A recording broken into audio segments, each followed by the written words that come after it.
pada perkara apa dia lakukan, apa amalan dia, apa perbuatan dia terhadap ilmunya. Wa an mali. Pertanyaan ketiga, pertanyaan tentang harta.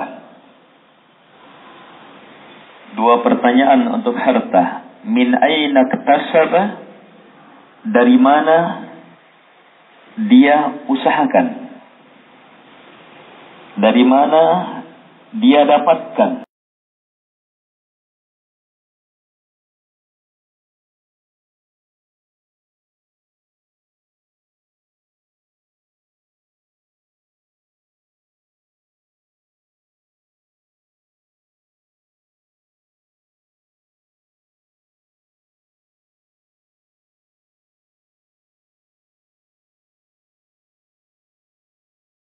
Wa kullu muhdatsatin bid'ah wa kullu bid'atin dhalalah wa kullu dhalalatin finnar. Kaum muslimin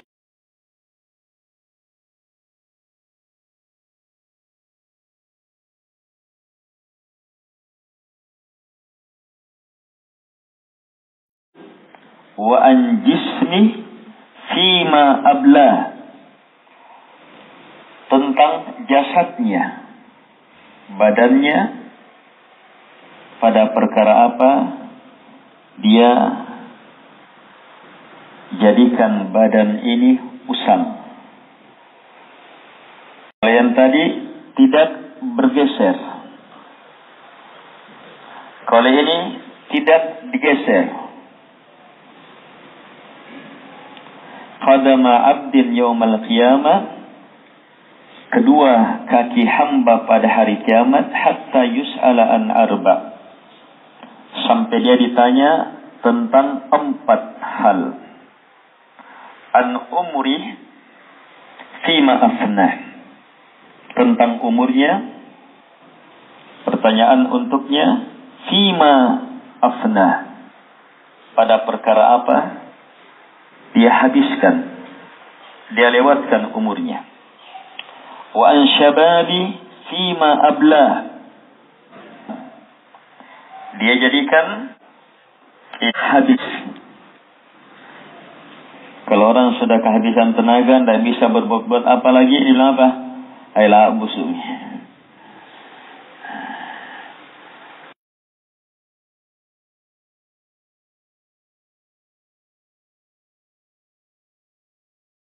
Secara khusus. Syababi fima ablah, dia jadikan habis. Kalau orang sudah kehabisan tenaga, tidak bisa berbuat apa lagi, bilang apa? Ayolah busuk.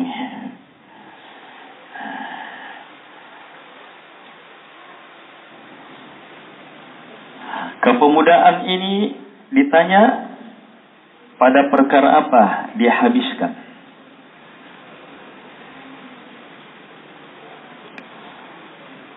Tadi bukan kepemudaan, an jismi, pertanyaan tentang badannya, pada perkara apa dia habiskan badan ini. Mirip. Wa an malihi min ayn, kemana dia belanjakan, pada perkara apa dia belanjakan. Iya. Hadits yang lain, hadits Abdullah bin Mas'ud, Abu Barzah, Mu'adz bin Jabal, sekarang Abdullah bin Mas'ud. Tadi Hasan li ghairi, ini juga Hasan li ghairi. Nabi bersabda, la yazulu qadama abdin yaumal qiyamah, dua kaki hamba tidak akan bergerak, bergeser. Dua kaki anak cucu Adam langsung tidak disebut 4 li.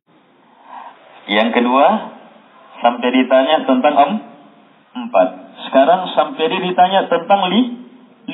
Apa 5 itu? An umuri, pertanyaan tentang umurnya. Fima afnah, pada perkara apa dia auskan, habiskan kepemudaan itu. Wa an malihi, dan tentang hartanya. Min aina iktasabah, dari mana dia peroleh.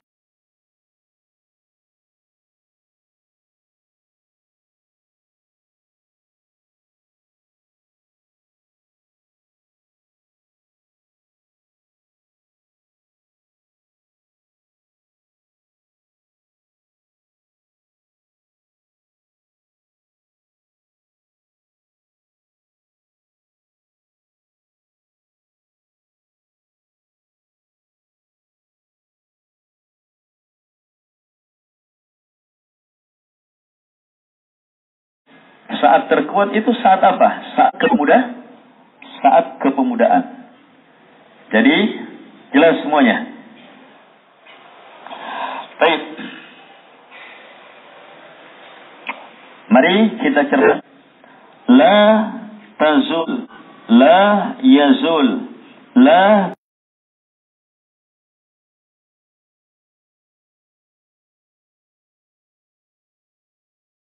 tuzal, tidak bergeser, tidak bergerak.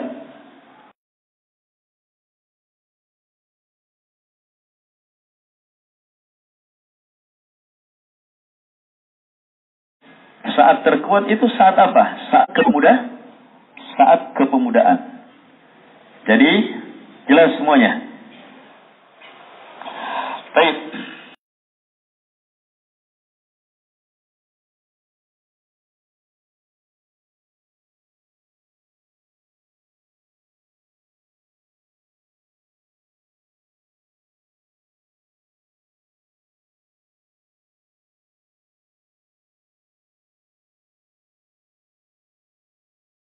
Mengalami saat-saat kumpul di padang mahsyar.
Laisa bainahu, keimanan terhadap hari akhirat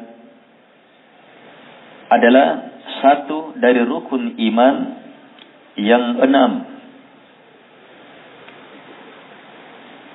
yang di dalamnya terkandung banyak sekali perkara iman yang wajib diimani. Hanya pokok-pokok keimanan.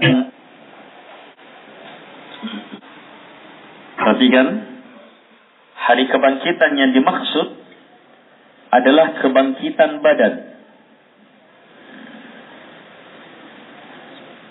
Badannya saya ketika hancur, ini dibangkitkan. Badannya jamaah ketika hancur, itu dibangkitkan. Itu yang dimaksudkan dengan kebangkitan. Bukan badan yang lain. Bukan jasad yang lain.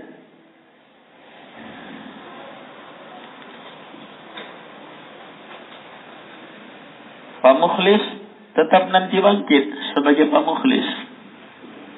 Hanya tidak tua.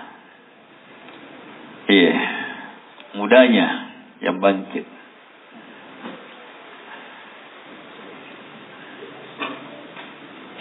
Ini yang pertama dalam beriman terhadap hari akhirat.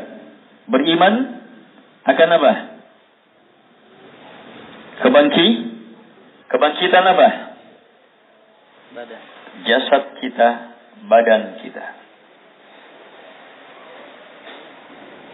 Ada dua orang kafir dalam kebangkitan. Bukan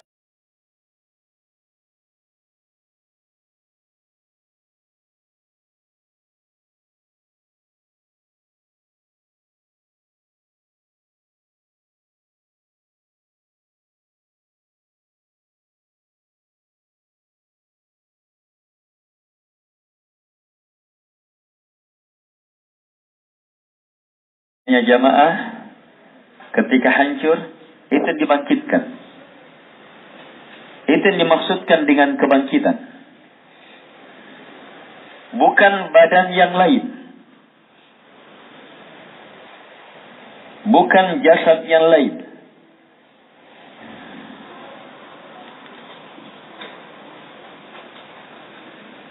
Pak Mukhlis tetap nanti bangkit sebagai Pak Mukhlis. Hanya tidak tua. Mudanya yang bangkit.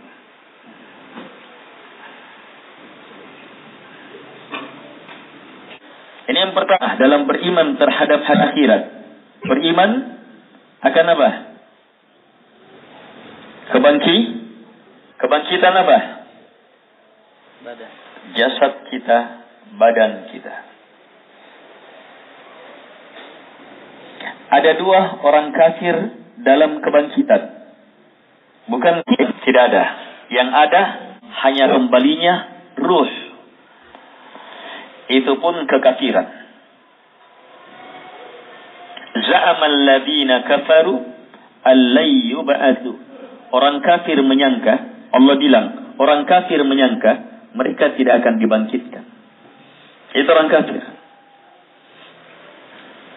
Walaupun dia yakin ada hari akhirat, ada hari pembalasan,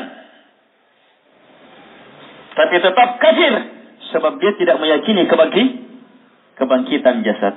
Paham? Bedakan antara ini dan itu. Setelah kebangkitan jasad, adanya hisab, perhitungan, penyerahan kitab. Ini proses di padang mahsyar. Ini salah satunya disebutkan dalam hadis yang kita bahas ini. Ini pokok-pokok keimanan terhadap hari akhirat.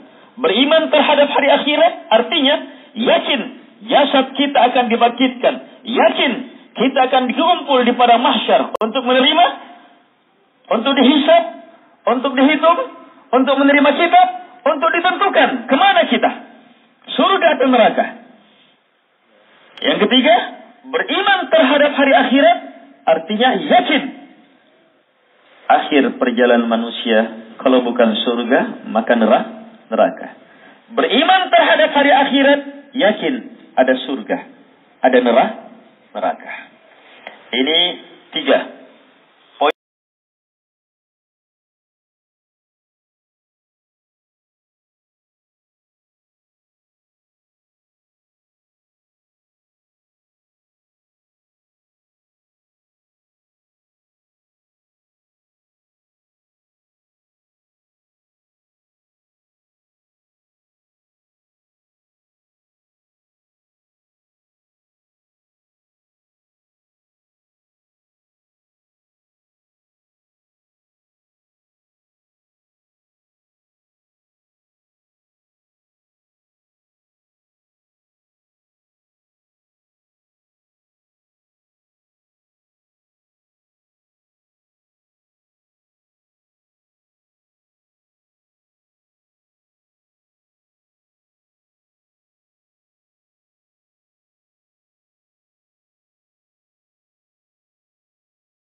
tentang siapa yang kamu sembah, siapa nabimu, dan apa agamamu.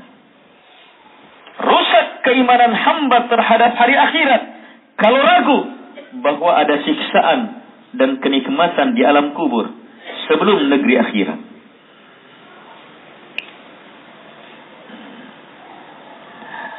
Dan termasuk beriman dan merupakan kesempurnaan keimanan terhadap hari akhirat adalah mengimani tanda-tanda kiamat. Yang ada dua tanda-tanda kiamat. Tanda-tanda kiamat besar dan tanda-tanda kiamat kecil. Tanda-tanda kiamat besar kapan muncul? Maka susul menyusul dan langsung setelah itu terjadi kehancuran alam semesta. Ini tanda kiamat besar. Iya, berhubungan satu dengan yang lainnya. Munculnya Dajjal, keluarnya Nabi Isa, turunnya Nabi Isa alaihi salatu wassalam. Bukan Yesus Kristus. Kalau Yesus Kristus yang disalib itu pengkhianat, murid pengkhianat, orang Yahudi pengkhianat,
Di antara tanda-tanda kiamat, orang membangun masjid,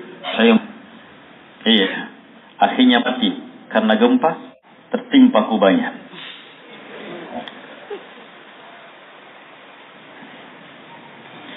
Berbangga-bangga dengan itu. Selama akhirat. Baik, setelah memahami pembahasan awal ini, jelas di mana kita dudukkan hadis ini.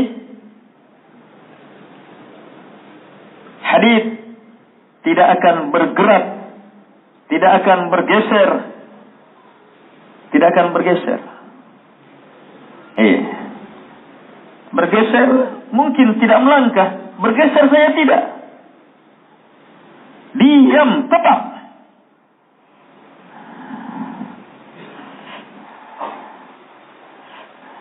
Di padang mahsyar, kedua kaki anak cucu Adam tidak akan bergeser sampai ditanya tentang 5 atau 4 perkara ini.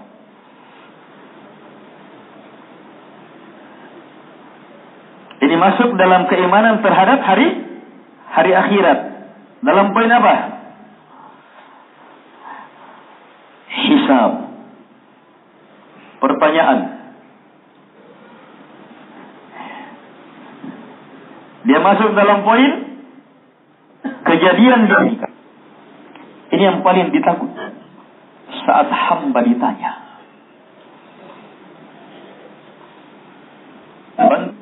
Dalam keadaan telanjang, tapi tidak ada yang sibuk dalam urusan itu.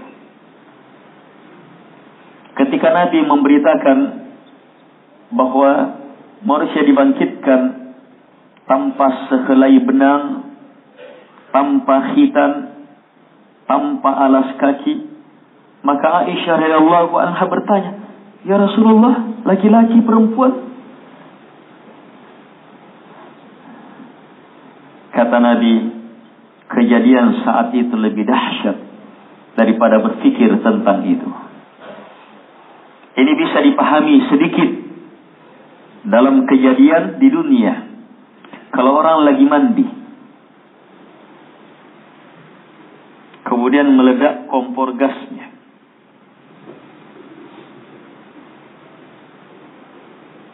terdengar sesuatu? Terdengar sesuatu? Sesuatu yang terdengar yang sangat mengerikan ini langsung memberi pengaruh ke hatinya? Memberi pengaruh ke hati dan akalnya? Lari keluar dalam keadaan dia tidak tahu dirinya. Bahkan mungkin dia masih sempat sadar, tapi dia tidak peduli. Harus selamat. Padahal kompor gas.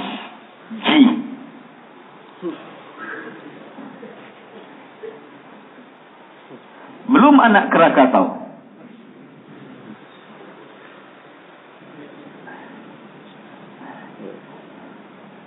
Satu titik. Anak Krakatau itu satu titik saja di bumi. Ya tidak? Satu titik saja.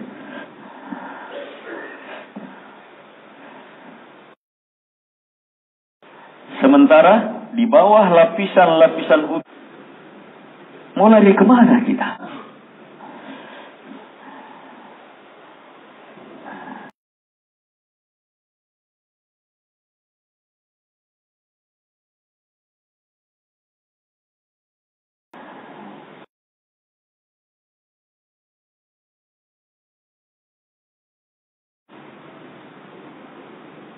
Terdengar sesuatu?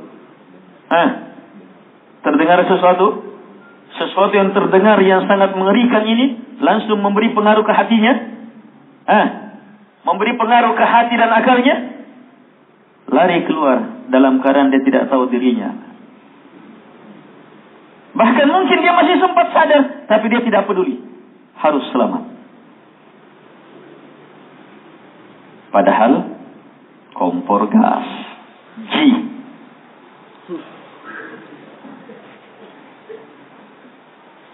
Belum anak Krakatau.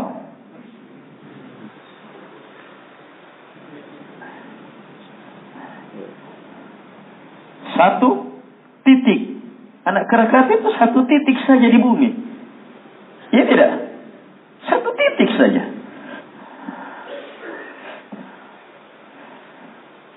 Sementara di bawah lapisan-lapisan udara, mau lari kemana kita?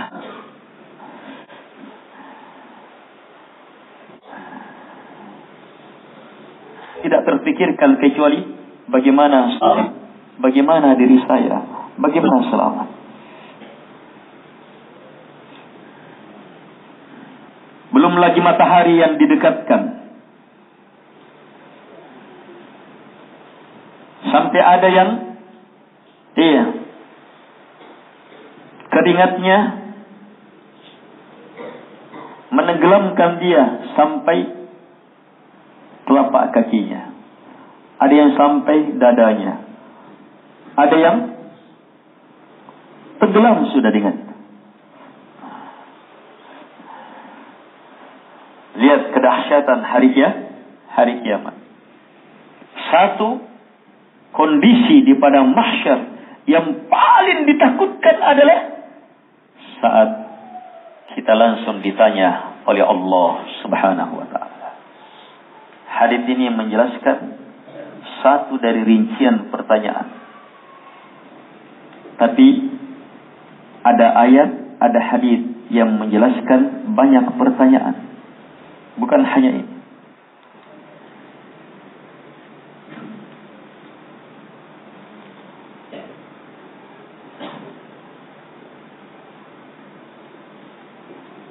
Latus'alunna yawma idin. Ayo.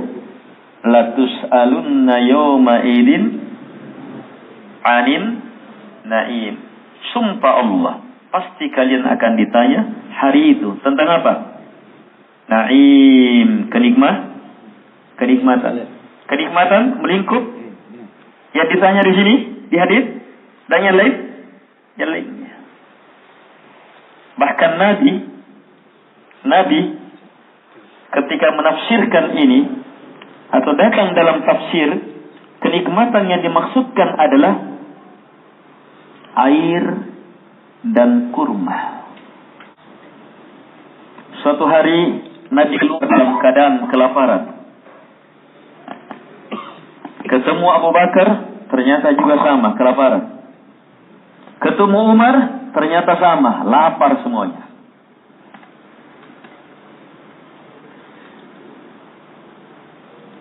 Akhirnya kata Nabi, ayo. Mereka mendatangi salah seorang sahabat.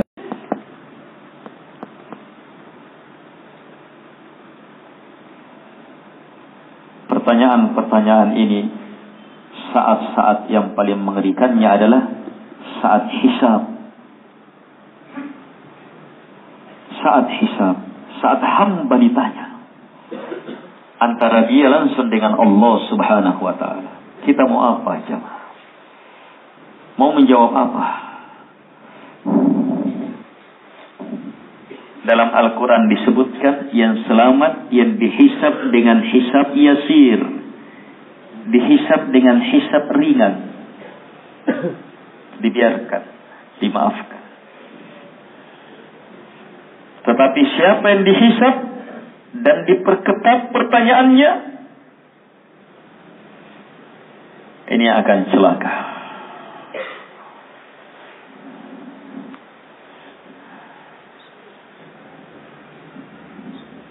Beruntung saat hisab ini 4 hal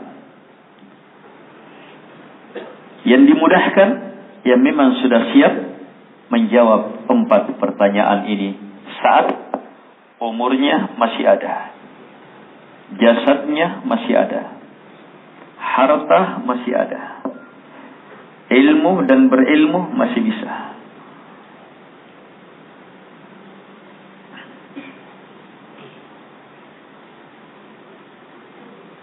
Kaum muslimin dan muslimat yang dimuliakan oleh Allah Subhanahu wa ta'ala. Al-Hafidh Ibn Hajar, la dulu qadamah di Adam, tidak akan besar kedua kaki anak cucu Adam. Semua lafadznya datang dalam bentuk nakirah dalam susunan penafian umum. Siapapun anak cucu Adam, siapapun hamba akan mengalami hal ini. Ini umum. Hanya kata beliau dikecualikan 2 kelompok. Yang pertama, kelompok yang masuk surga tanpa hisab, tanpa azab. Ada kelompok tidak melewati. Ini luar biasa. Tidak ada hisab, tidak ada azab.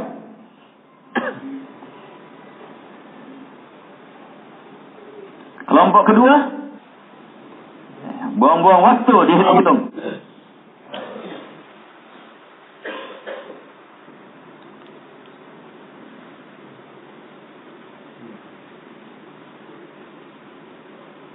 Ini disebutkan dalam surah Ar-Rahman misalnya, yang langsung diseret. Pertanyaan ini untuk selain 2 kelompok ini.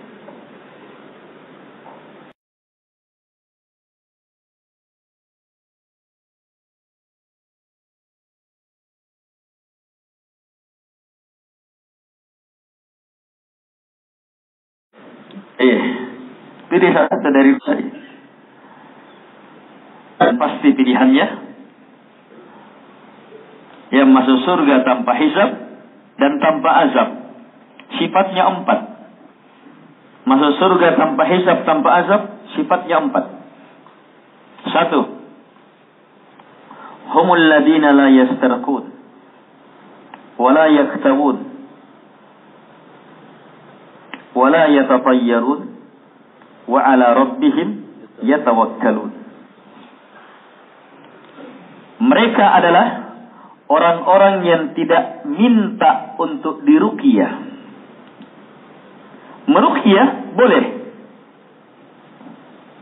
berpahala orang meruqyah. Diruqyah juga tidak apa-apa. Tapi masalah di sini minta diruqyah. Ruqyah itu bacaan, baca Al-Quran supaya sembuh. Dia minta supaya dibacakan. Kalau minta, tidak bisa masuk surga tanpa hisab, tanpa azab. Kenapa minta? Sementara kamu juga bisa baca. Kenapa minta? Padahal bacaannya kamu itu langsung memberi pengaruh ke hati dan jasadmu. Kalau bacaannya orang dari luar dulu baru masuk.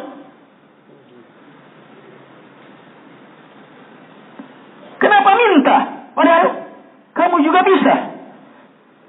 Adanya permintaan ini menunjukkan ada kurang, ada kekurangan dalam tawakal.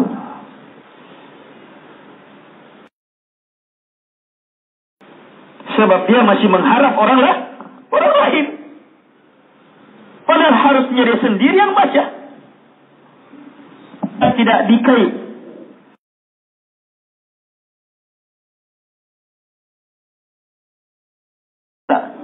Sementara kamu juga bisa baca. Kenapa minta? Padahal bacaannya kamu itu langsung. Pilih satu dari minta.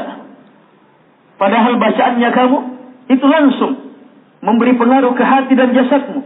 Kalau bacaannya orang dari luar dulu baru masuk. Kenapa minta? Padahal kamu juga bisa.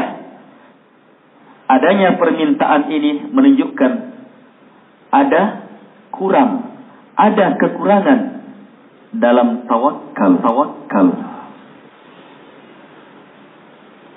Sebab dia masih mengharap orang lain. Padahal harusnya dia sendiri yang baca. Tidak dikait. Kait pengobatan dengan menggunakan api, bara. Ambil bara, bagian sini, kontak di bagian yang sakit. Apa hukum kait? Ada banyak hadis tentang kait. Kesimpulannya, kait boleh tetapi dibenci. Yang keberadaannya sebagai sebab, dan tariknya sebagai sebab lebih rendah. Minta dikait itu lebih rendah sebab makruh. tapi tetap dia minta, mengharap kepada orang lain. Berarti apa? Ada apa-apa pada tawakalnya. Yang ketiga, wala yatafayyarun. Mereka tidak bertafayyur. Tafayyur menyatakan kesialan melalui sesuatu yang dilihat, yang didengar, yang diketahui, padahal tidak ada hubungannya sebagai sebab akibat. Iya, sesuatu yang dilihat, mau pergi menagih, begitu keluar dari rumah, lihat orang buta atau lihat orang pincang, apa nakana? Ayatnya mau sering kun rasan nih.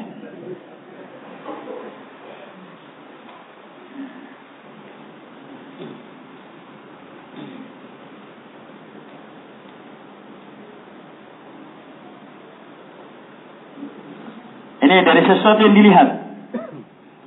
Dia mau melakukan perjalanan baik, mau melakukan pekerjaan baik, tapi melihat sesuatu itu dianggap tanda sial bagi dia.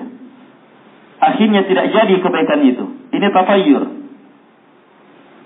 Apa hukum tafayyur? Nabi bersabda, at-tiyaratu syirk. At-tiyaratu syirk. Tafayyur syirik. Dan syirik di sini langsung merusak tawakal. Syirik di sini langsung menghancurkan tawakal. Kalau yang pertama mengurangi kesempurnaannya. Kalau yang kedua mengurangi lebih hebat. Kalau tafayyur langsung hubungan.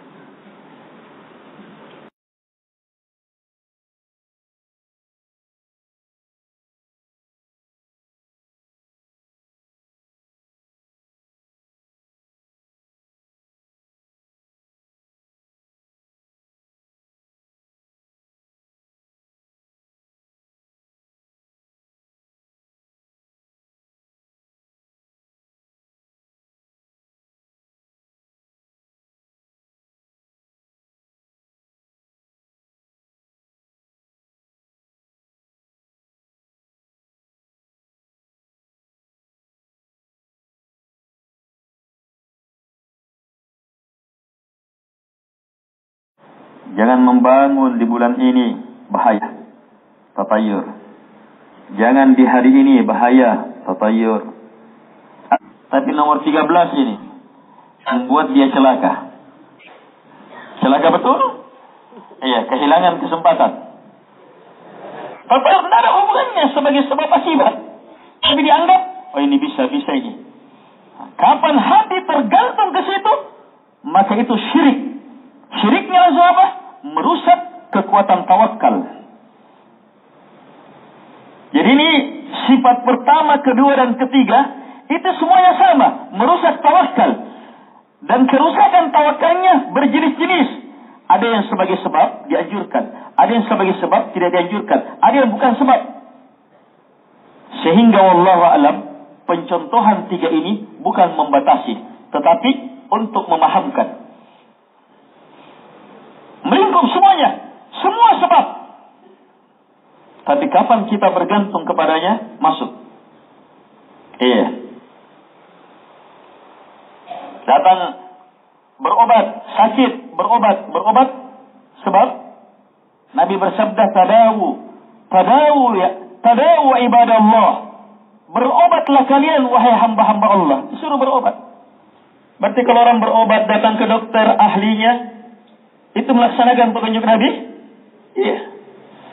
Iya, sakit jantung, dia pergi ke dokter kulit. Iya, dokter kulit plus ahli jantung. Datang ke sini, ke ahli jantungnya. Iya, dia berobat. Iya. Tapi dia berada dalam kondisi katema modottoro. Punnatia ikatte dottoro ai. Ini tidak masuk surga tanpa hisab, tanpa azab. Sebab tawakalnya rusak. Ini masalah tawakal. Berusaha cari pupuk yang baik, cari metode yang baik. Iya. Tetapi apa? Iya. Saat dia pupuk, nasanya nenek melimpah ruah ini. Tawakalnya kepada pupuk, kepada sebab. Tidak bisa masuk. Rusak. Apalagi kepada yang bukan sebab. Lebih parah lagi kalau yang bukan sebab.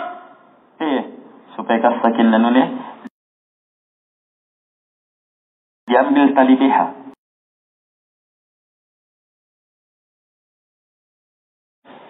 Sakit jantung.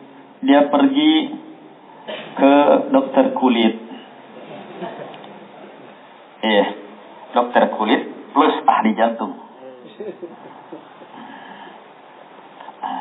Datang ke sini, ke ahli jantungnya. Dia berobat. Tapi dia berada dalam kondisi katema modottoro. Punnatia katte dottoro ini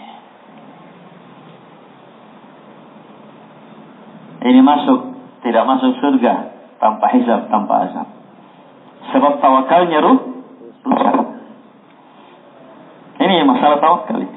Berusaha cari pupuk yang baik, cari metode yang baik. Tetapi apa? Saat dia pupuk, nasanya nenek melimpah ruah ini. Tawakalnya kepada pupuk, kepada sebab.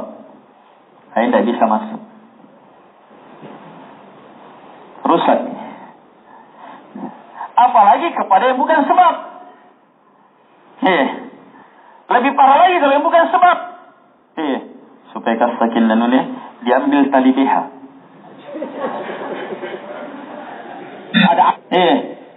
Ini sudah rusak tawakal. Syirik lagi. Saya bukan sebab.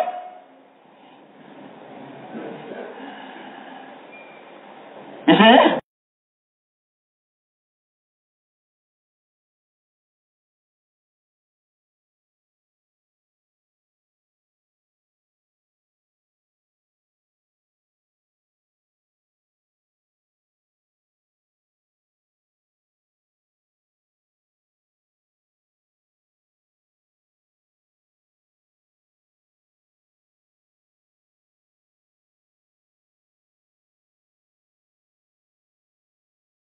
Sebab tidak bisa masuk.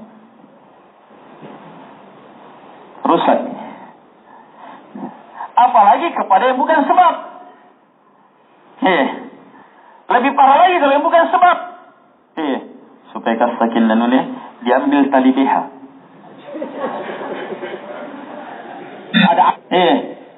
Ini sudah rusak tawakal. Syirik lagi. Saya bukan sebab.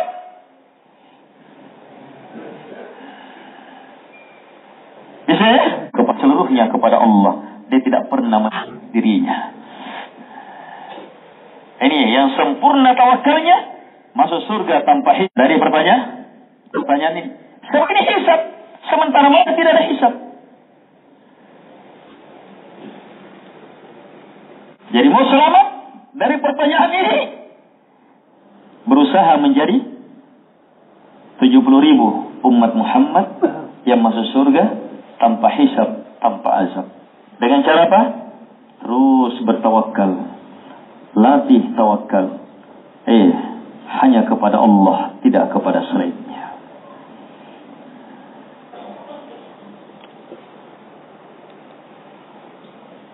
Baik. Sekarang lihat hadisnya. La tazul, tidak bergeser. La tuzal, tidak digeser.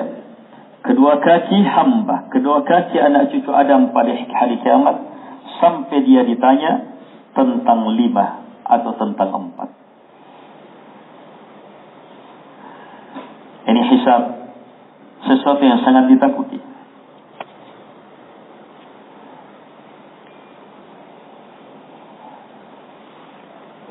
Dalam hadis sahih ghairi, hanya ini mauquf dari sahabat Abu Darda. Beliau berkata, innama akhsha min rabbi yaumal qiyamah. Tidak ada, kata sahabat Abu Darda, tidak ada yang saya paling takutkan dari Tuhanku pada hari kiamat kecuali saat saya dipanggil di hadapan seluruh makhluk, kemudian ditanya, ya Uwaimir, wahai tanya, ma amilta fima alimta, apa yang kamu amalkan? Pertanyaan itu saat-saat yang sangat ditakuti.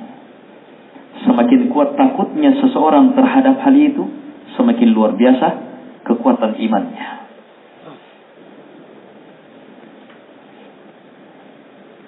Waliman khafa maqama rabbih jannatan.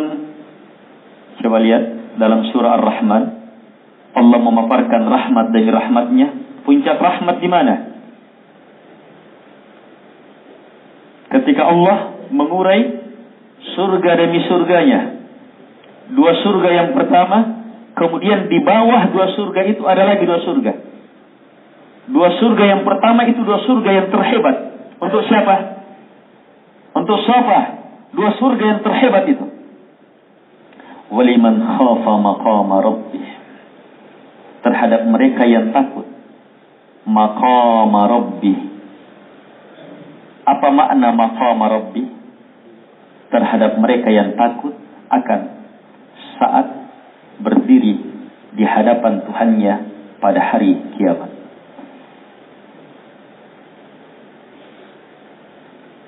Di dunia dia sudah takut. Di dunia sudah muncul takut terhadap kondisi.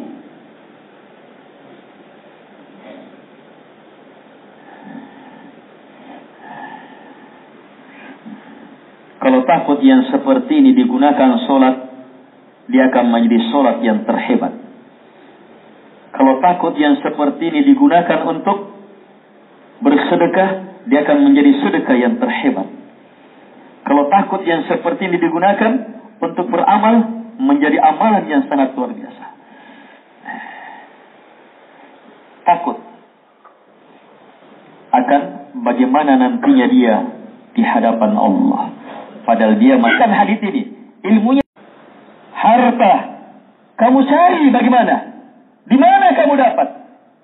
Setelah kamu dapat, kau belanjakan kemana? Takut ditanya oleh Allah akan hari-hari itu. Apalagi saat ditanya pengetahuanmu, ilmumu, apa yang kamu telah amalkan? Apa amalanmu terhadap ilmu?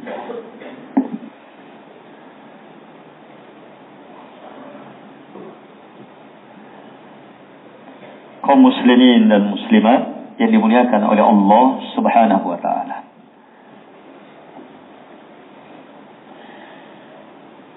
Mari coba kita gambarkan kita dibangkitkan di alam barzakh, dari alam kubur. Tanpa busana, tanpa khitan, tanpa alas kaki. Dibangkitkan bersama dengan seluruh makhluk. Dikumpul di padang mahsyar dalam kedahsyatan kengerian. Kemudian mulailah untuk memulai saja hisab itu sangat mengerikan keadaannya. Datang sekelompok manusia mendatangi Nabi Adam, minta kepada Nabi Adam, bapak seluruh manusia, yang mengatakan setelah menyebutkan kesalahannya, nafsi. Pada Nabi Ibrahim, Nabi Ibrahim juga demikian, menyebutkan kesalahannya dan mengatakan diriku. Nabi Ibrahim suruh kepada Nabi Musa. Nabi Musa yang kadang berani. Siapa yang minta mau melihat Allah langsung? Nabi Musa. Siapa yang suruh Nabi Muhammad saat Isra Mi'raj minta kepada Tuhanmu? supaya dikurangi itu sholat. Nabi Musa punya keberanian, tapi di saat itu beliau sebutkan kesalahannya dan mengatakan, nafsi, nafsi. Dahsyatnya, mengerikannya hari itu.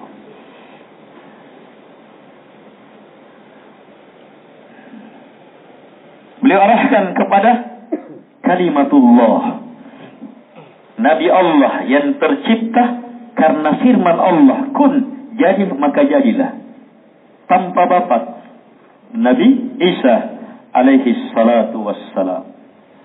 Sekali lagi, bukan yang disalib.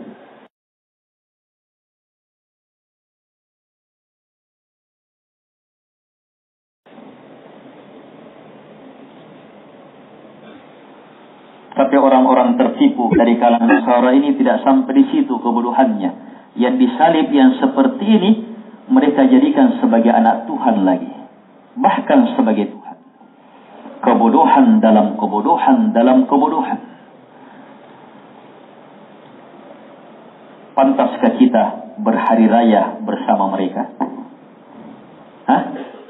Mau berhari raya sama-sama orang bodoh seperti ini? Berakal. Kekuatan akal mereka langsung mampu meyakini la ilaha illallah Muhammadur Rasulullah dan bahwa Nabi Isa hamba Allah, hamba dan Rasul Allah.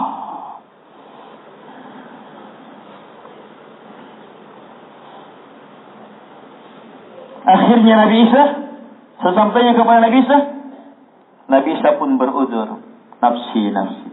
Hanya beliau mengatakan, idhab ila abdin qad ghafarallahu lahu ma taqaddama min dambi wa ma ta'akhkhar. Kata Nabi Isa, berangkat kalian. Idhabu ila abdin, berangkat kalian. Pergi kalian kepada hamba yang telah maafkan, diampuni seluruh kesalahannya lalu dan akan datang. Datanglah mereka kepada Nabi kita Muhammad alaihi salatu wassalam.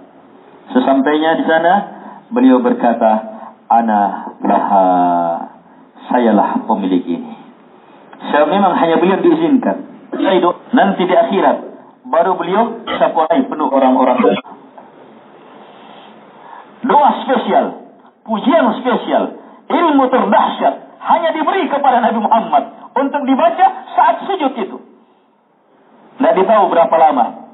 Beliau tidak akan berani mengangkat kepalanya kecuali hanya ketika Allah berfirman, irfa ra'sak was'al tusma. Iya, wasfa tusyaffa ila akhiril hadits. Sampai Allah berfirman, angkat kepalamu, minta, kamu akan didengar. Akan dipenuhi permintaanmu. Minta syafaat, kamu akan diizinkan, akan diberikan syafaat. Di saat itu yang beliau ingat adalah umatku.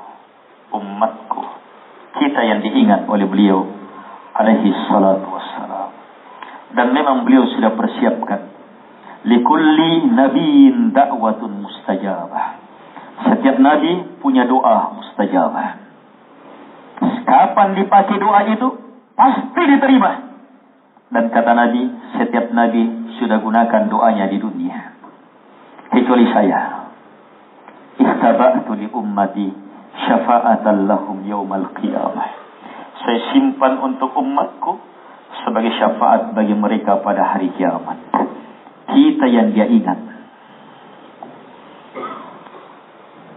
Bersyukurlah jadi umat Muhammad alaihi salatu wassalam. Kalau bersyukur, maka jangan pernah berhari raya bersama dengan orang yang mengingkari Nabi Muhammad sebagai Nabi dan Rasul. Kalau kita bersyukur sebagai umat Muhammad alaihi salatu wassalam, jangan pernah bersenang-senang berhari raya bersama dengan orang muslim dan muslimat yang dimuliakan oleh Allah subhanahu wa ta'ala. Ini proses awal. Setelah itu baru terjadi hisab. Berapa lama sampai dimulai hisab? Tidak tahu.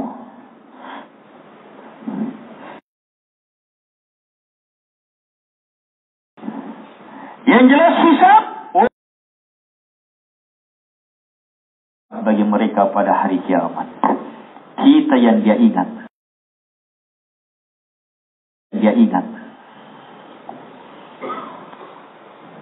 Bersyukurlah jadi umat Muhammad alaihi salatu wassalam. Kalau bersyukur, maka jangan pernah berhari raya bersama dengan orang yang mengingkari Nabi Muhammad sebagai Nabi dan Rasul. Kalau kita bersyukur sebagai umat Muhammad alaihi salatu wassalam, jangan pernah bersenang-senang berhari raya bersama dengan orang muslim dan muslimat yang dimuliakan oleh Allah Subhanahu wa ta'ala. Ini proses awal. Setelah itu baru terjadi hisab. Berapa lama sampai mau dimulai hisab? Tidak tahu. Yang jelas hisab, luar biasa, panjang, sangat mengerikan. Dan di antara hisab yang paling mengerikan, hisab tentang harta.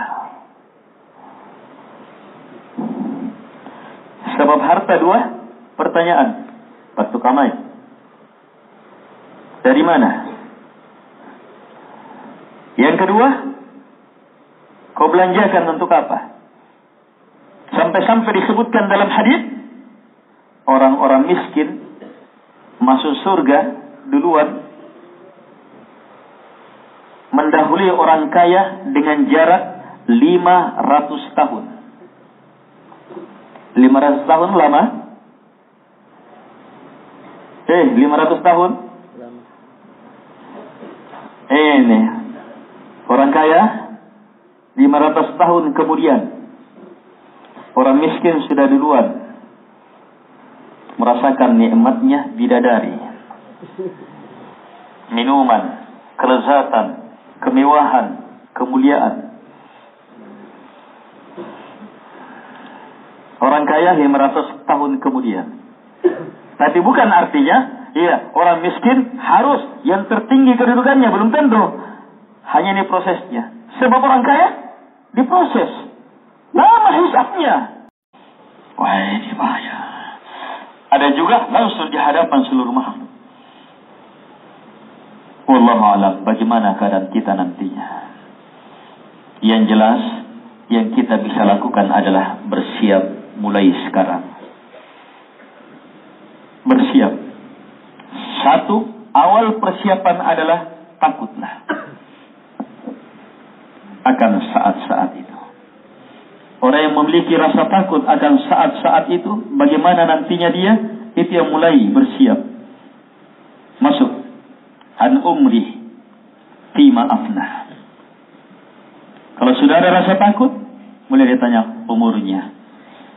Umur saya ini, saya sekarang sudah 40 sekian, 30 sekian, 20 sekian, ada yang 60 sekian. Sementara yang akan ditanya bukan per tahun, setiap saat. Setiap saat, setiap detik akan ditanya. فَمَنْ يَعْمَلْ مِثْقَالَ ذَرَّةٍ.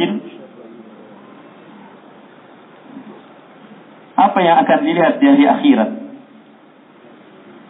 فَمَنْ يَعْمَلْ, siapa yang beramal, مِثْقَالَ ذَرَّةٍ, walaupun seberat darah. Apa darah? Sesuatu yang teramat kecil. Atau melihat yang haram, mendengar yang haram, atau melihat yang baik, mendengar yang baik, sedekah, singkat. Masa taklif, siapa belum ditanya? Iya. Kenapa kamu tidak sholat sebelum masa?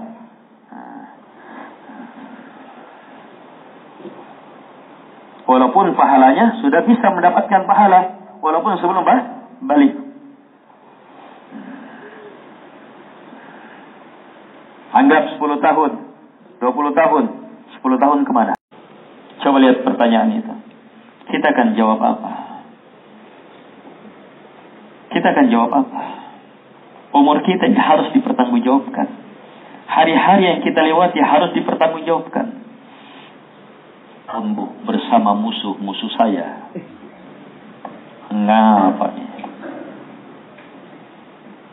Saat kita ditanya, masa-masa malammu, anjo, atunu-tunu kujuku, iya, atunu-tunu kubiralle, apalah pokok. Malam itu kamu menanti bersama dengan orang yang mengingkari Rasul saya, orang-orang yang menganggap saya punya anak, orang-orang yang bahkan menganggap anak saya itu sebagai Tuhan. Kalian berbahagia bersama mereka. Apa jawaban kita saat kita ditanya hari-hari yang kita lewati untuk itu? Siap? Apa jawaban sekarang? Mau tahu jawaban supaya bisa selamat? Kita sudah pernah melakukan. Bertahun baru bersama dengan orang kafir. Bertahun baru bersama dengan orang-orang yang sangat menginginkan kita kafir. Wawaddu law takfurun. Kecintaan mereka adalah kalau kalian kafir. Dan itu tidak pernah bergeser dalam keyakinan mereka. Walan tarda ankal yahudu walan nasara hatta tattabi'a millatahum. Tidak pernah reda, tidak akan pernah rela Yahudi dan Nasara sampai kalian mengikuti agama mereka.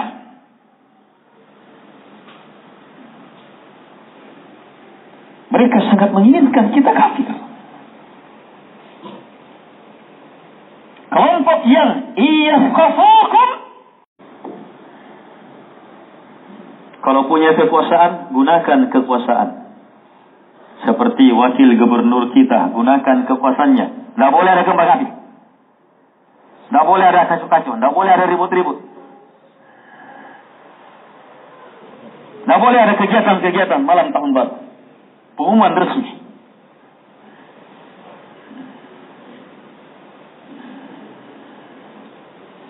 Ini gunakan kekuatan. Bapak, gunakan kekuatan sama anaknya. Awas kau pernah suluk. Gunakan kekuatan. Sebab kita akan ditanya. Kalau kita jadi sebab orang baik, maka apa? Dosa-dosa kita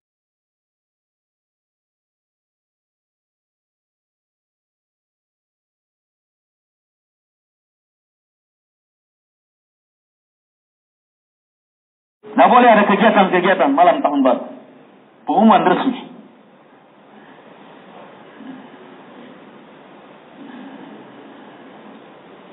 Ini gunakan kekuatan. Bapak, gunakan kekuatan sama anaknya. Awas kau pernah suluk. Gunakan kekuatan. Sebab kita akan ditanya. Kalau kita jadi sebab orang baik, maka apa? Dosa-dosa kita tahun baru yang lalu ada jawabannya. Demikian umur kita yang lain. Dalam dosa, dalam kesyirikan, dalam bid'ah, dalam maksiat, semuanya akan ditanya. Jawabannya adalah taubat. Kalau amalan, maka jaga amalan itu. Jangan ria. Kalau yang belum, ini 3 waktu. Umur kita itu 3. Yang saat ini dan yang akan datang. Yang telah, apa yang telah? Kebaikan dan kejahatan. Kejahatan bisa dihapus dengan saat ini bertobat, merubah dengan kebaikan. Amalan yang telah lalu bisa terhapus. Hati-hati, jaga, jangan sampai gugur. Tetap pertahankan. Bagaimana menjaganya? Manfaatkan waktu saat ini. Terus umur kita yang akan datang. 1 hari, 2 hari, 3 hari. Iya. Yang akan datang itu ada 2. Ada yang akan datang sudah digariskan sebagai umur kita. Misalnya umur kita 50 tahun. Iya. Sekarang baru 40 tahun. Berarti lagi 10 tahun. Misalnya itu ketetapannya. Iya, lagi 10 tahun ke depan. Ini umur kita 10 tahun. Ada juga sementara maka 10 tahun ke depan, bahkan ratusan tahun nanti, itu kita bisa ambil kebaikannya. Caranya, berniatlah ke depan untuk kebaikan. Dan mulailah saat ini. Harus ditandai dengan mulai saat ini. Mulai saat ini. InsyaAllah. Iya. Saya akan beritahu keluarga saya. Saya akan beritahu teman-teman saya. Saya akan beritahu bawahan saya. Saya akan beritahu yang saya bisa beritahu. Bahwa tidak boleh ikut bersama-sama merayakan. Tahun ini dan seterusnya.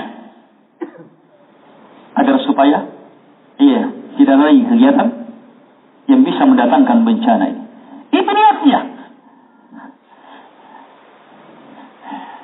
Dan ditakdirkan meninggal sebelum malam nanti. Maka sudah dapat pahala. Dia sudah dapat pahala yang akan datang. Itu niat.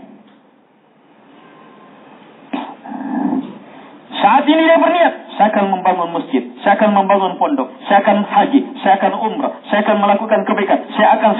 Dan dia sudah memulai saat ini. Kalau ditakdirkan meninggal, belum tercapai, tapi dia sudah mulai mengawali. Maka apa? Innamal a'malu binniyat wa innamal likulli imri'in ma nawah. Setiap orang beramal pasti ada niatnya, dan setiap orang hanya akan memperoleh sesuai dengan niatnya. Ini caranya memanfaatkan umur supaya siap ditanya. Yang lalu dihapus yang jahat, dijaga yang baik. Yang akan datang, ambil kebaikan. Waktu kita yang sebenarnya adalah waktu saat ini. Sebab waktu saat inilah yang memperbaiki dan menjaga sebelumnya, dan yang menjadi waktu untuk meraih yang akan datang saat ini. Tapi kalau saat ini kita belum mau bertobat, masih hancur yang lalu.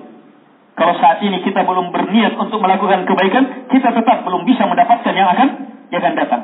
Tapi kapan kita sudah memulai saat ini, maka tercatat saat ini baik yang lalu, dan kita akan meraih kemuliaan akan datang.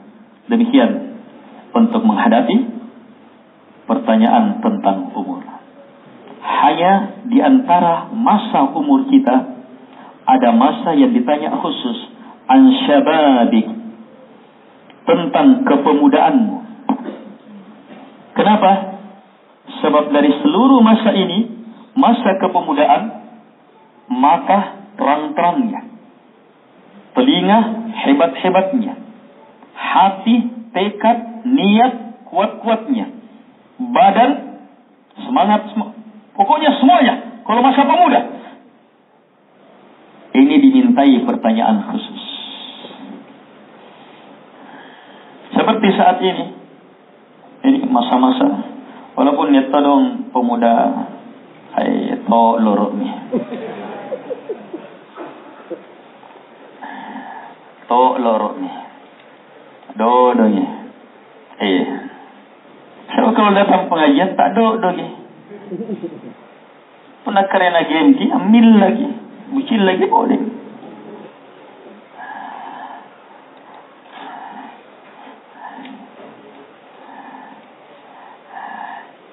Saat ini ditanyakan masa muda. Ditanyakan khusus. Bahan masa muda ditanyakan khusus. Dipakai apa? Apakah dipakai hanya untuk kerja? Iya. Mencari uang, mencari ini, dipakai untuk apa? Yang jelas, yang membawa keselamatan di akhirat hanyalah ketika digunakan untuk beribadah, untuk kebaikan. Ada keistimewaan khusus. Siapa yang mampu memaksimalkan masa mudanya dengan kebaikan, maka masa-masa tua akan mendapatkan jaminan kebaikan. Sebab pondasinya kuat. pondasi kuat.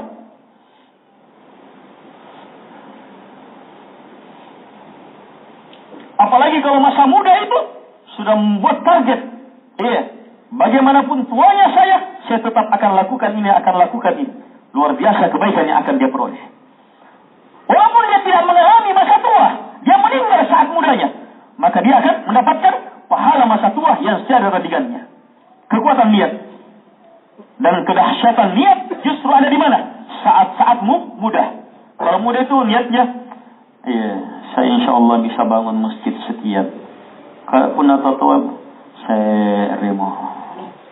Dodom. Resmi mate mi pode.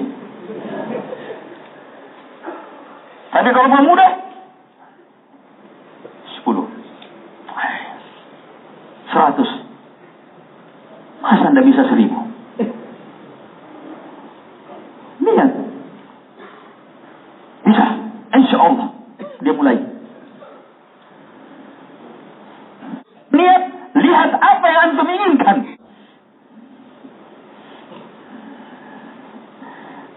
Itu fasilitas khusus untuk dia. Dan orang tua juga, kalau punya kekuatan niat seperti ini luar biasa.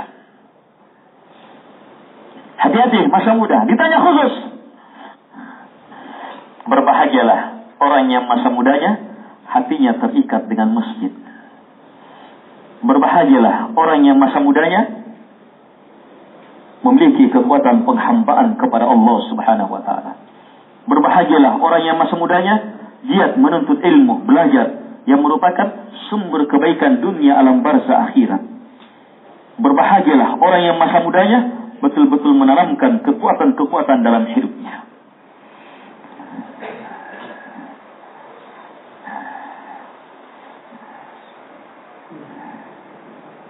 Kaum muslimin dan muslimat yang dimuliakan oleh Allah Subhanahu wa taala.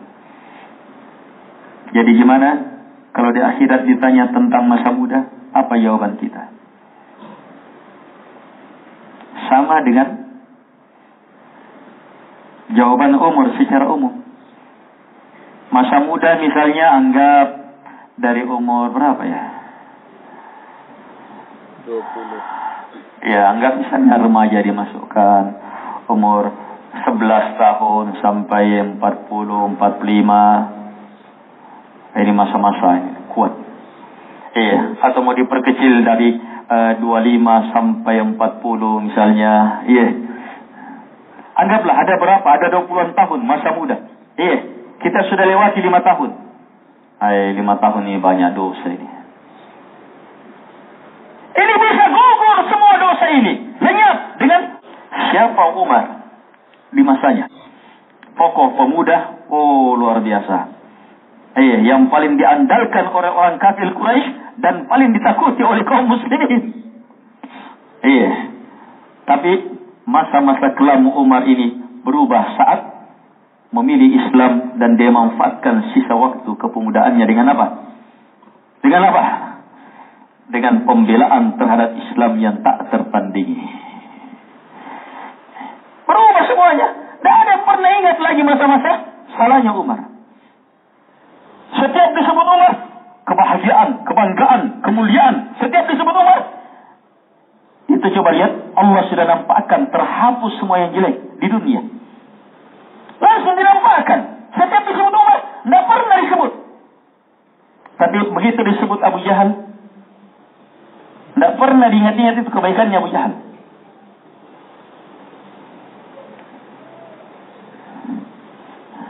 Ketika disebut Bilal bin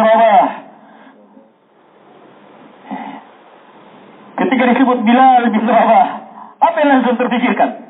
Kebaikan, kemuliaan. Kebaikan, kemuliaan, kehebatan, kemuliaan. Tidak pernah. Beliau budak, beliau apa, orang hina, orang apa. Tidak pernah disebut. Kemuliaannya disebut. Inilah ketika hamba mampu memanfaatkan waktu. Jadi kepemudaan kita bisa jadikan kepemudaan yang hebat. Dengan apa? Yang sudah lalu, taubat. Yang akan datang, yang tersisa, niat, saya akan begini, saya akan begini, saya akan begini. Buat tekad, saya akan hafal ini, saya akan amalkan ini, saya akan lakukan ini. Di masa sekarang. Sekaranglah.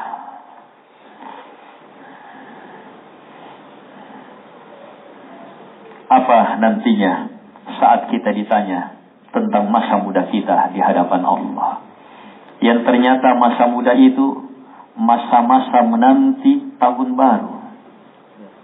Iya misalnya. Dia penyanyinya lagi. Apa kena kulek kelong?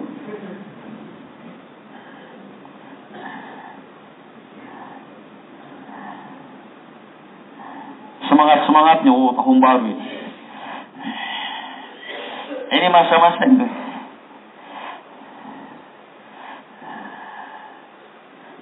Masa-masa SMA.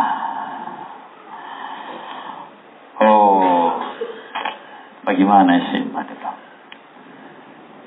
Kenangan-kenangan. Kalau baik, alhamdulillah. Kalau jelek, segera harus siap berada di hadapan Allah. Ditanya khusus itu. Taubat. Agak sulit ya. Taubat dari kejahatan masa-masa SMA, harus membenci kejahatan itu. Jangan mengenal, weh nyaman nanjaluan. Itu berarti belum taubat. Taubat, benci. Tidak ada kesenangan. Itu taubat. Kalau masih ada kesenangan dan susahnya itu hilangkan kesenangan masa-masa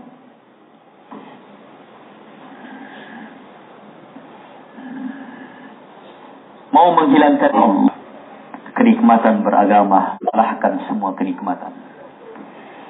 Caranya praktis sekali.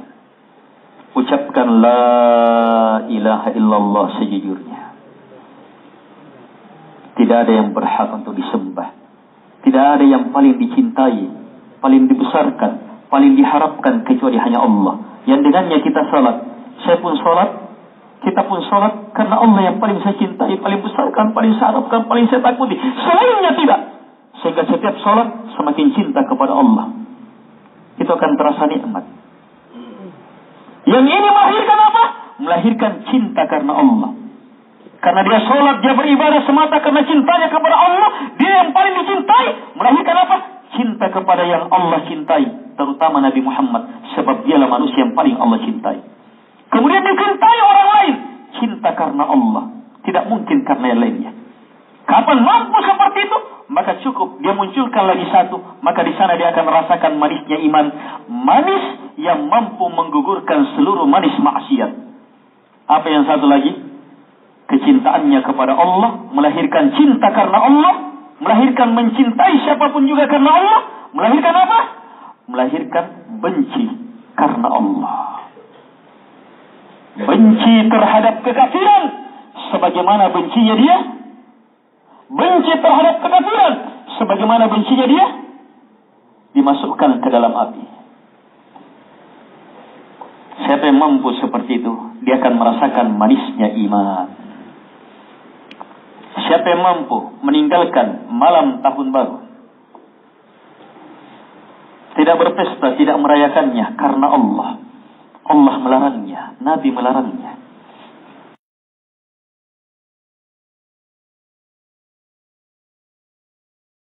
Dia pun mengajak yang lainnya karena mencintai manisnya iman. Manis iman ini akan melenyapkan kelezatan-kelezatan kekafiran. Sebab kekafiran ada kelezatannya. Dan orang sulit selamat dari kelezatan, rasa kelezatan kekafiran, kecuali dengan apa? Ini salah satunya. Kecuali dengan apa? Dia mampu merasakan yang lebih manis dari kelezatan. Iya. Kalau ada yang mau kasih uang, batu ko ribala, tetes 10, 100 juta. Tapi harus jam 10. Tepat. Lewat 1 menit, tidak dapat. Cepat 1 menit, belum dibuka. Tepat jam 10. 100 juta. Suka? Mau? Hah? Totoo ang totoo po na tayo. Mau? Suka? Orang tahu nilainya. Tayam. Insyaallah. Pisang pula insyaallah. Tapi ternyata muncul penawaran kedua. Datang ke rumah jam 10 tepat 1 miliar. Berapa kalinya 100 juta? Hah? 1.000. Saya kira tahu dulu. 1 miliar. 1.000 juta. Wih, 1 miliar. Ini insya'Allahnya 20 kali. Ayo, begitu ada penawaran. Tapi jam 10 tidak boleh lewat, tidak boleh kurang. Kecintaan, kesukaan, keinginan terhadap 100 tadi lenyap.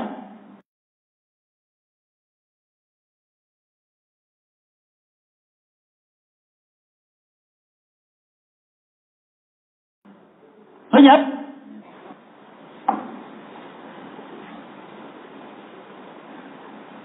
Tidak ada cara yang lain yang lebih hebat.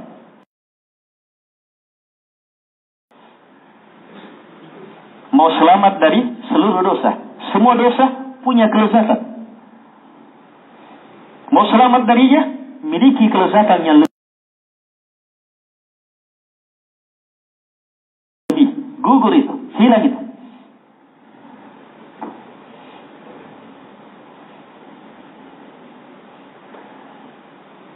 Dan masa-masa muda, masa kuat-kuatnya merasakan kelezatan itu.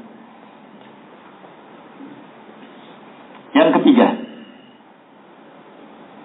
dan keempat, pertanyaan tentang harta. Min aina iktasaba? Dari mana kamu dapat? Wa fima anfaqa? Dan pada apa? Perhatikan pertanyaannya, dari mana kamu dapat? Jadi dapatnya dari mana? Ditanya dari mananya?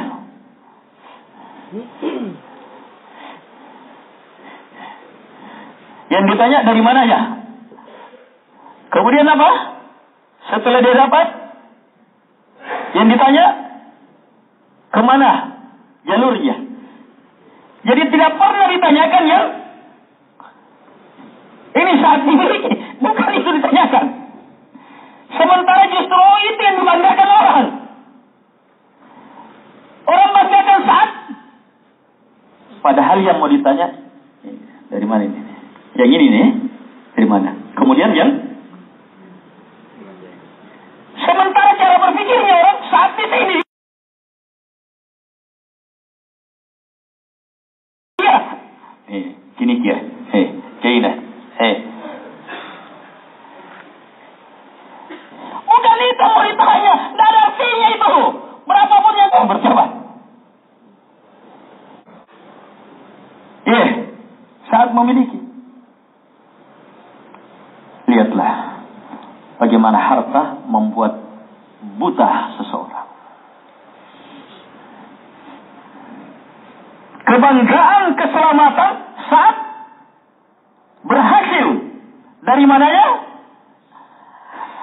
Dan sukses ke mananya? Sementara banyak-banyak orang justru bangganya saat masih dalam dirinya.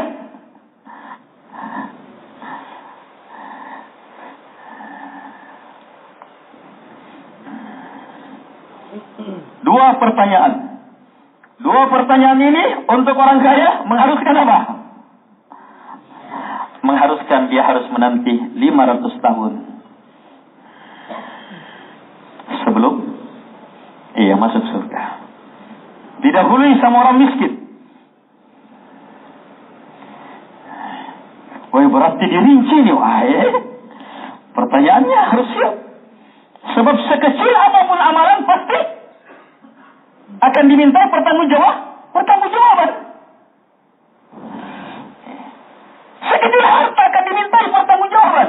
Dari mana yang ini? Dari mana yang ini? Dari mana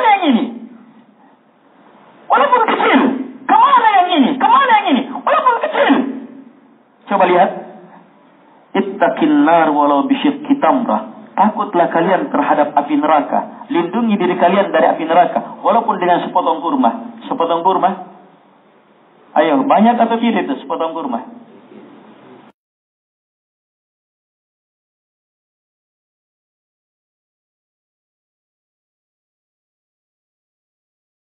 Jamaah, bisa menjadi penyelamat dari neraka? Bisa? Bisa. Seperti yang terjadi, punya itu biji kurma. Ada dua peristiwanya. Hanya mempunyai satu biji kurma. Satu biji kurma. Maka apa? Dikasih. Apa yang dilakukan oleh si ibu? Dia belah. Dia kasih kepada putrinya yang satu. Kemudian kepada putri yang kedua. Ta'ajjub Aisyah. Dia sendiri tidak makan. Ketika dilapor kepada Nabi, Nabi menjelaskan bahwa sebagai wanita penduduk surga. Peristiwa yang lain, datang wanita bersama dua orang putrinya, minta. Aisyah hanya punya 3 butir kurma. 3 biji. Aisyah kasih anaknya yang satu. Si ibu memberi kepada putri yang satu. Yang satunya diberikan kepada putri yang satunya. Mungkin karena terlalu lapar, mau dimakan lahap. Sementara si ibu yang satunya, saat ibu mau memasukkan ke mulutnya, kedua anaknya sudah meminta lagi. Tidak sempat dia kasih. Dia belah lagi. Dia kasih kepada anaknya. Ta'ajjub Aisyah. Dia lapor kepada Nabi. Menjadi penduduk surga. Sepotong kurma. Selisihnya. Diperhitungkan itu.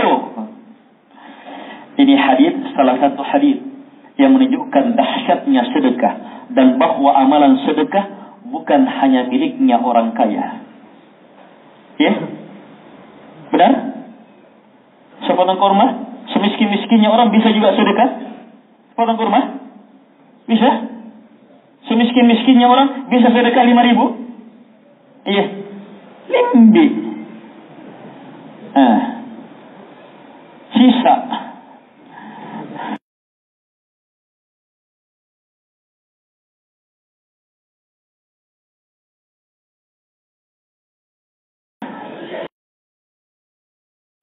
Tiga biji. Aisyah kasih anaknya yang satu. Si ibu memberi kepada putri yang satu. Yang satunya diberikan kepada putri yang satunya. Mungkin karena terlalu lapar, mau dimakan lahap. Sementara si ibu yang satunya, saat ibu mau memasukkan ke mulutnya, kedua anaknya sudah meminta lagi. Tidak sempat dia kasih. Dia belah lagi. Dia kasih kepada anaknya. Ta'ajjub Aisyah. Dia lapor kepada Nabi. Menjadi penduduk surga. Sepotong kurma. Selisihnya. Diperhitungkan itu. Ini hadis, salah satu hadis yang menunjukkan dahsyatnya sedekah dan bahwa amalan sedekah bukan hanya miliknya orang kaya. Ya? Benar? Sepotong kurma, semiskin-miskinnya orang bisa juga sedekah? Sepotong kurma? Bisa? Semiskin-miskinnya orang bisa sedekah 5.000? Iya. Limbi. Sisa. Dimana ini sama anak gampang sekali keluar.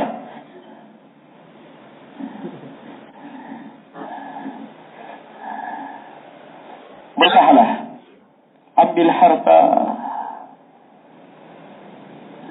Harta pun akan mendatangi kita. Sudah ditetapkan. Kita tidak akan tinggalkan kehidupan dunia kecuali pasti akan terpenuhi semua jatah kita. Karena itu kata Nabi, fa'ajmilu fit talab. Indahlah dalam mencari rezeki. Bagaimana indah mencari rezeki? Halal yang diambil, haram jangan. Jelas.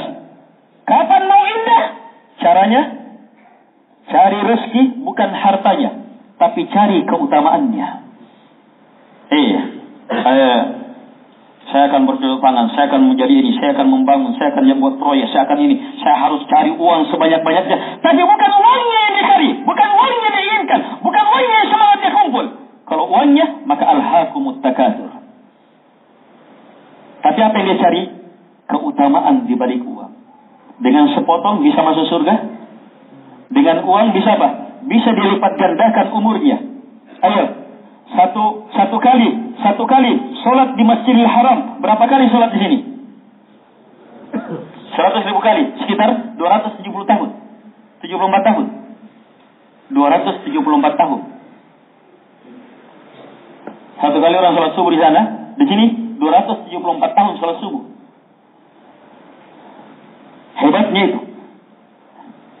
Mau yang seperti itu? Ngepan deh. Iya. Mau yang begini? Mau yang begini? Atin rokok. Harus bekerja. Di situlah semangat. Cari. Tapi bukan uangnya. Yang dicari keutamaan, berkah. Yang seperti ini. Oh, saya mahala. Belum lagi pahala bersabarnya. Tetap pahala. Hebatnya itu kalau niatnya benar. Itu saat mengambil. Saat dia dapatkan, betul-betul dia mulai. Sedekah. Bakti kepada kedua orang tua. Iya. Jelas ini? Baik, ini pertanyaan. Yang terakhir, ini yang paling harus diwanti-wanti. Kabura maqtan 'indallahi an taqulu ma la taf'alun. Sangat besar murka Allah kamu mengatakan sesuatu yang kamu tidak lakukan. Perkara yang paling mengerikan. Ilmu, kemana amalannya? Ayo, ilmu, kemana amalannya? Kita sudah tahu ilmunya, tahun baru sebentar. Ayo hati-hati nanti ditanya, kalau tetap masih tahun baru.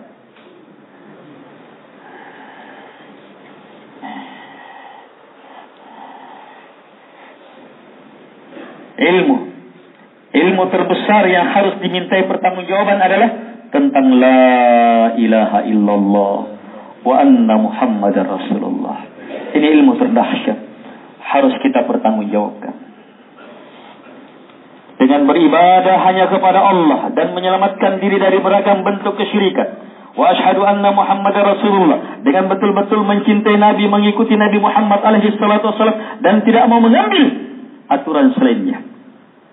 Dengan la ilaha illallah, Allah semata yang disembah, dibesarkan, dimuliakan, diagungkan, bukan selain Allah, apalagi Yesus Kristus. Sudah kebohongan, penjahat lagi di hari raya kecuali hanya dengan petunjuk Nabi. Tidak akan pernah melakukan hal itu sebab itu tidak sejalan dengan petunjuk Nabi. Saya pengikut Nabi Muhammad alaihi salatu wassalam. Apa jadinya saat kita ditanya, "Mada ajabtumul mursalin?" Apa jawaban kalian terhadap para rasul? Ini pertanyaan khusus dalam ayat. Apa jawaban kita terhadap para rasul? Ini mirip dengan ilmu ini. Rasul datang membawa ilmu. Rasul datang membawa ilmu. Kita akan ditanya khusus, Rasul yang datang kepada kamu. Iya, yang membawa ilmu itu apa sikapmu? Di alam kubur ditanya itu. Di negeri akhirat ditanya lagi. Ini pertanyaan khusus.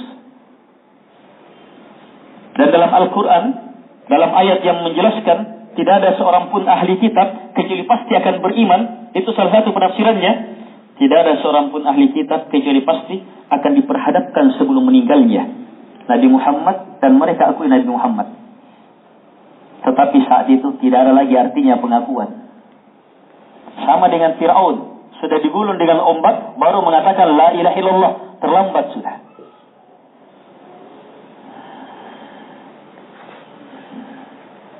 Semua akan mengakui ilmu ini. lambat atau cepat. Jangan sampai kita yang telah mengakuinya meninggalkannya. Oh, betul-betul kengerian dalam hidup. Bertahun baru bersama, rupaan di luar saja dulu. Saya tidak mau tahun baru. Jangan aja cini-cini.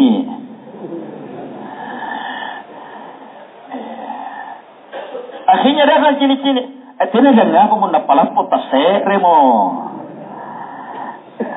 Akhirnya apapun keadaannya yang ada saat itu disamakan dengan tetap dianggap sama semuanya. Merayakan tahun baru masih. Tahun barunya siapa? Masehi. Siapa Masehi? Itu yang disalib. Pengkhianat yang dianggap anak. Yang dijadikan Tuhan. Yang karena semangat itulah mereka menjajah banyak negeri muslim. Kita 360 tahun.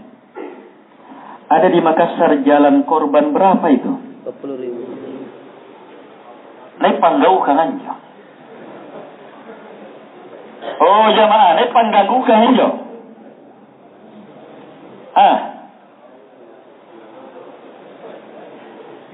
Berapa 40.000? Kau janjinya 40.000. Kalau di Palu berapa ribu?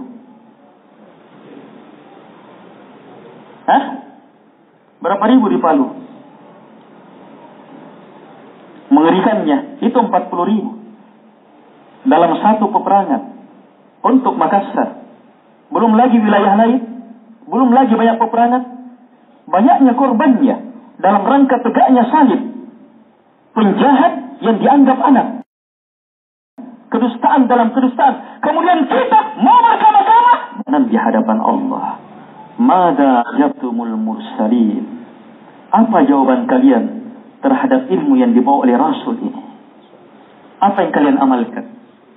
Masih mau berhari raya, bertahun baru sama mereka?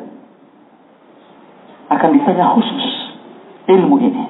Demikian pula ilmu tentang sholat, tentang puasa, tentang sedekah, tentang bakti kepada kedua orang tua, tentang haknya tetangga, tentang jujur, tentang banyak sekali ilmu akan ditanya jemaah. Apa jawaban kita? Jawabannya adalah persiapkan diri dengan apa? Berilmu, beramal, berdakwah, bersabar di atasnya. Kalau keliru, bertaubat. Keliru, bertaubat. Singkatnya, jujur dalam mencintai Nabi Muhammad alaihi salatu wassalam semata karena cinta kepada Allah subhanahu wa ta'ala. Kalau jujur, ikuti Nabi Muhammad. Ikuti. Kalau kita keliru, maka pasti akan dimaafkan. Sebab cinta itu yang dibuktikan dengan mengikuti, mengharuskan pengampunan. Allah subhanahu wa ta'ala berfirman, dan ini akhir pembahasan kita. Qul in kuntum tuhibbuna Allah fattabi'uni yuhibbukumullah wa yaghfir lakum dzunubakum wallahu ghafurur rahim. Sampaikan ya Muhammad, jika kalian cinta kepada Allah, jika kalian cinta kepada Allah, fattabi'uni, maka ikuti saya. Siapa saya? Nabi Muhammad. Kalau kalian cinta kepada Allah, maka cintai orang yang paling Allah cintai, Nabi Muhammad. Caranya ikuti dia. Kalau ini sudah kita lakukan, yuhibbukumullah, pasti Allah cintai kalian. Cinta dibalas. Wa yaghfir lakum dzunubakum. Bukan sekali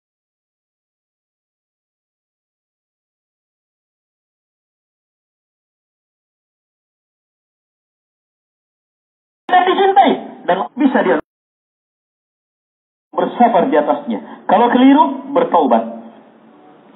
Keliru, bertaubat. Singkatnya, jujur dalam mencintai Nabi Muhammad alaihi salatu wassalam semata karena cinta kepada Allah subhanahu wa ta'ala. Kalau jujur, ikuti Nabi Muhammad. Ikuti. Kalau kita keliru, maka pasti akan dimaafkan.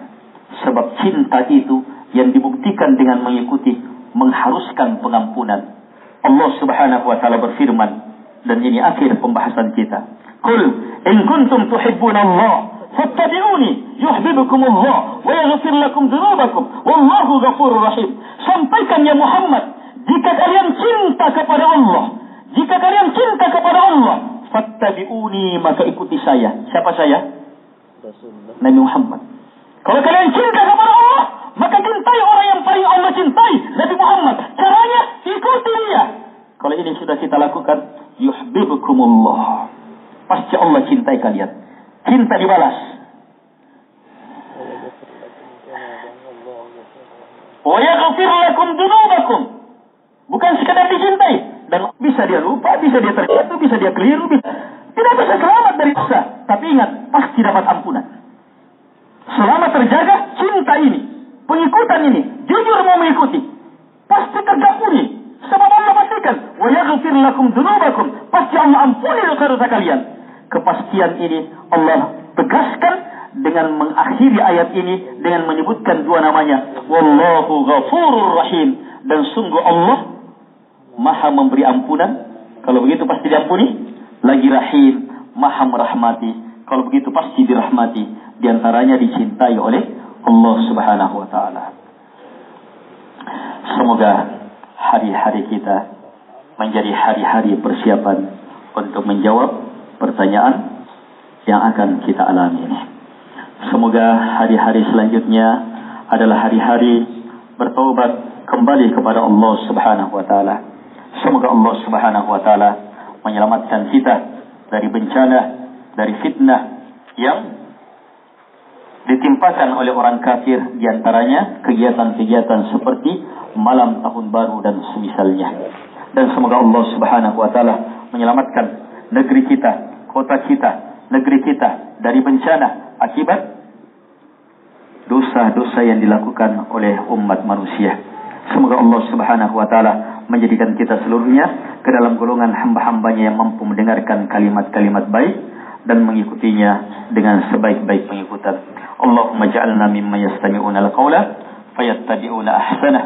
Allahumma inna nas'aluka bi anna lakal hamd la ilaha illa antal mannan badi'us samawati wal ard ya dzal jalali wal ikram ya hayyu ya qayyum an tarzuqana ilman nafi'a wa amalan mutaqabbala wa qalban khashi'a wa da'watan mustajabatan innaka antas sami'ul alim wal jawad karim. Wa sallallahu ala Muhammad wa ala alihi wa sahbihi wa sallam tasliman katsira wa akhir da'wana anil hamdulillahi rabbil alamin. Saya seorang pemimpin di sebuah kampung dusun. Apakah saya boleh melarang masyarakat untuk merayakan tahun baru lewat pembesar suara? Sana boleh nah. Justru disitulah tugasnya pemimpin. Siapa lagi kalau bukan Bapak? Dan kapan lagi kalau bukan sekarang? Don't stop, Komandan.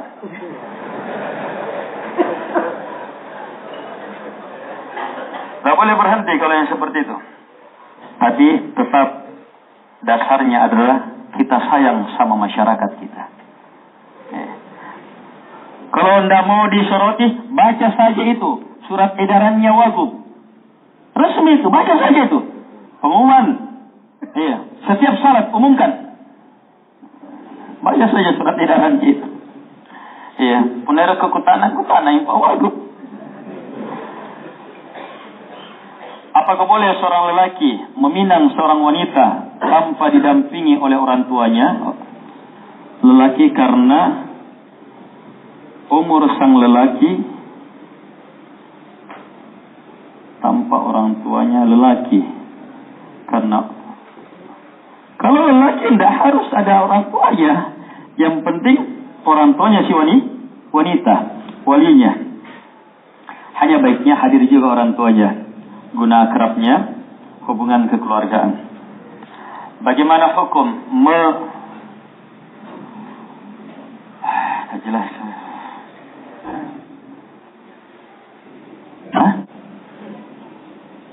Niatnya? Bagaimana hukum tupat?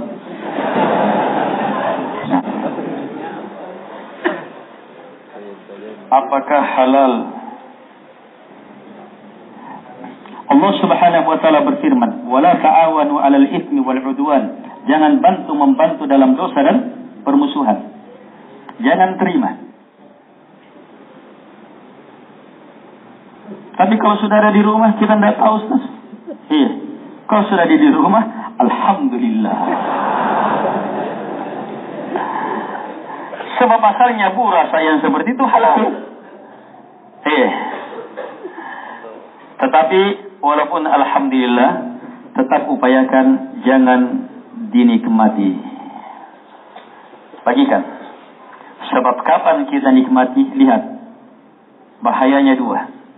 Satu, kita yang nikmati, wih nyaman nah. Akhirnya tahun depan, semoga saya dapat lagi. Akhirnya hilang kekuatan pengingkaran.